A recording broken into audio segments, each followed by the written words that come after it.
первом вопросе заседания обсуждалась работа по реализации государственных программ в сфере обеспечения правопорядка и общественной безопасности в контексте ее эффективности. Также был представлен анализ выполнения планов и программ по предупреждению и профилактике экстремизма, гармонизации межнациональных и межконфессиональных отношений.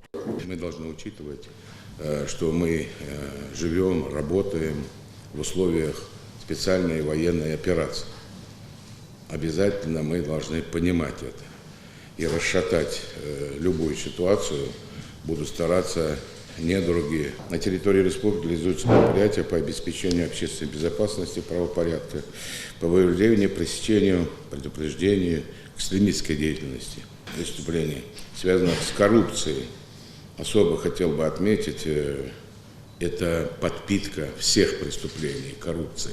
Россия многонациональное государство, и недооценивать, и тем более игнорировать проблемы обострения межнациональных, межэтнических отношений недопустимо, я сказал бы, крайне опасно.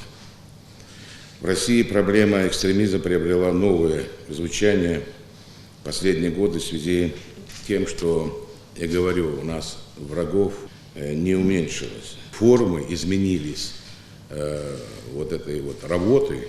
То есть враг, он использует все возможные и невозможные методы.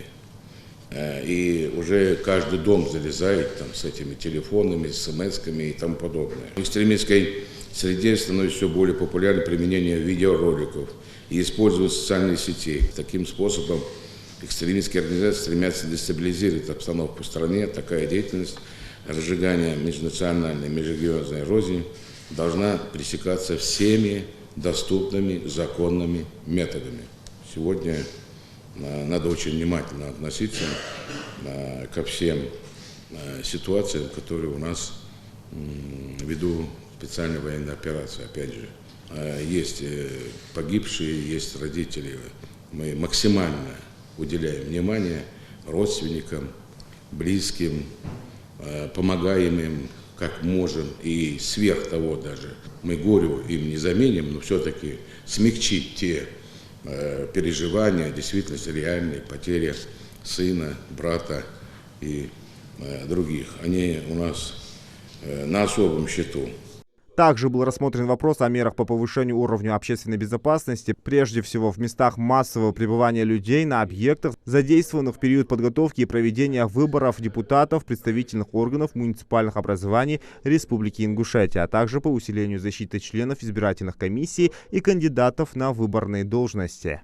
В связи с сложившейся ситуацией с угрозой, связанной с проведением специальной операции, в этой части я хотел бы, чтобы и вот по выборным у нас участкам, все внимательно, особенно главы районов, ногами пройдите каждый участок на своих территориях, ногами пройдите, посмотрите, что там хватает, не хватает, какие там нужны безопасные рамки. Там сейчас в этой части правительство занимается, и надо четко к этому отнестись.